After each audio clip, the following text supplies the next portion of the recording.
नमस्कार दोस्तों, आज बात करेंगे एक बहुत ही इंपॉर्टेंट टॉपिक पर। और वो टॉपिक ये है कि अमेरिका ने कहा है कि उसने भारत पर अब प्रतिबंध लगा दिए। तो आइए विस्तार से इस चीज को समझने की कोशिश करते हैं कि ये प्रतिबंध क्या है, टैरिफ और प्रतिबंधों में क्या अंतर है, और इसके बाद रूस ने यानी दोस्त रूस ने भारत के लिए क्या बोला।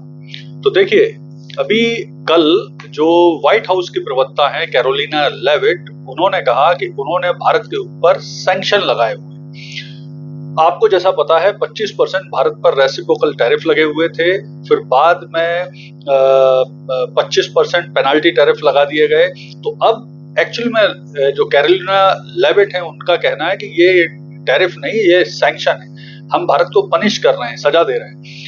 तो देखिए क्या हो रहा है कि उनका कहना है कि भारत जो रूस से लगातार तेल खरीद रहा है और इस पैसे का इस्तेमाल रूस यूक्रेन युद्ध में कर रहा है, इस फंडिंग का इस्तेमाल, तो इसकी वजह से भारत को दंडित करने और रूस पर प्रेशर डालने की वो यूक्रेन रशिया वॉर खत्म करे, इसलिए भारत पर ये सैंक्शन लगाए गए। तो देखिए, इसको और हम अगर विस्तार से समझें तो ये है कि जो अमेरिका के ट्रेजरी सेक्रेटरी यानी जो वित्त मंत्री हैं स्कॉट बेसेट, जब उनसे भी पूछा गया कि आप भारत पर सैंक्शन लगा रहे हैं, भारत पर टैरिफ लगा रहे हैं, लेकिन सेम रीजन कि चाइना भी रूस का तेल खरीद रहा है लेकिन आप उस पर सैंक्शन नहीं लगा रहे हैं या टैरिफ नहीं लगा रहे हैं, तो ऐसा क्यों कर रहे हैं। तो इस बात का जवाब देते हुए स्कॉट बेसेट ने कहा कि 2022 की स्थिति में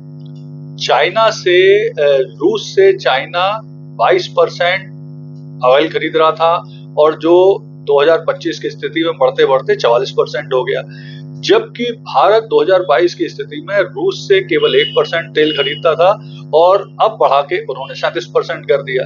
और इस तेल खरीदी का भी फायदा भारत में बैठे हुए कुछ अमीर व्यक्ति उठा रहे हैं। वो इस तेल को खरीदते हैं, रिसाइकिल करते हैं, रिफाइन करते हैं और इसे बेचकर बहुत लाभ कमा रहे हैं। तो इस तरह के विचित्र तर्क जो स्कॉट बेसेट है उनके द्वारा दिए गए, मतलब वो जस्टिफाई करने की कोशिश कर रहे थे कि क्यों ये भारत के ऊपर टैरिफ लगाए गए।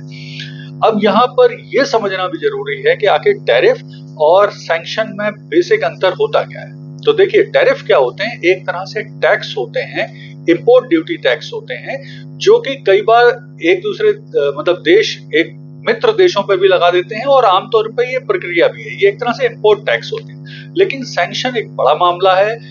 इसका अर्थ होता है कूटनीतिक और राजनीतिक तौर पर किसी देश में दबाव डालना। ये सजा के रूप में देखा जाता है, पनिशमेंट के रूप में देखा जाता है।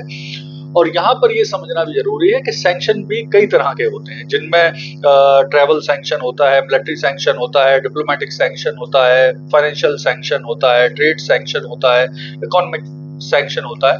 तो ये सब होते हैं। अब इसके जवाब में जो रूस है उन्होंने क्या कहा, तो रूस के द्वारा कहा गया भारत को कि अगर आपके ऊपर सैंक्शन लगा रहा है अमेरिका, तो हम आपको जो तेल खरीदी आप कर रहे हैं उसमें 5% एक्स्ट्रा डिस्काउंट देंगे और साथ में रूस का जो मार्केट है आप अपना सामान उसमें और भी बेच सकते हैं। तो यहाँ पर यह समझना भी जरूरी है कि भारत और रूस का सालाना व्यापार कितना है।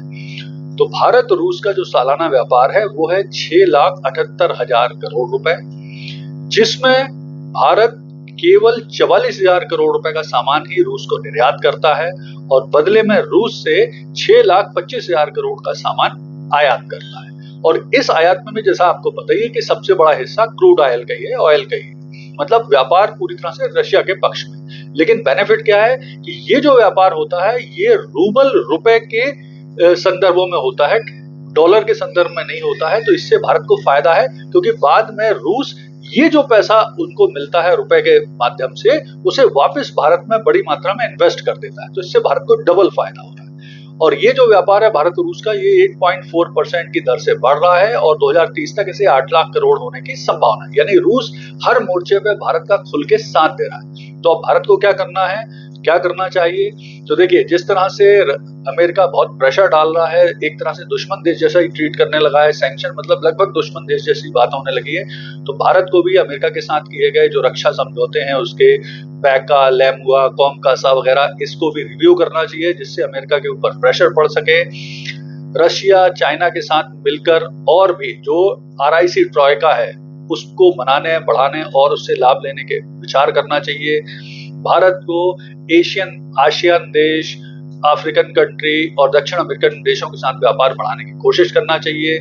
यहाँ पे एक चीज भी समझना आवश्यक है कि ये सैंक्शन अगर यूएनओ लगाता तो भारत पर ज्यादा इसका इम्पैक्ट पड़ता है। अमेरिका सैंक्शन लगा रहा है तो भारत को विरोध भी ज्यादा इस पे करने की आवश्यकता है। साथ में जैसा आपको पता है, इन दोनों एस जयशंकर जी अब रशिया की पुनः यात्रा पर चले गए हैं, तो अब भारत, चाइना और रूस मिलके एक नया जो संगठन RIC ट्राइका बनने की संभावना जिन पे बहुत होने लगी है, उस पर भी विचार करना चाहिए। यानी कुल मिला के अब भारत को अमेरिकी प्रभाव से अमेरिका के साथ दोस्ती बढ़ाने के स्थान पर अपने पुराने ट्रस्टेड पार्टनर रूस के साथ सहयोग बढ़ाने और नए मित्र खोजने पर ध्यान देना चाहिए। धन्यवाद।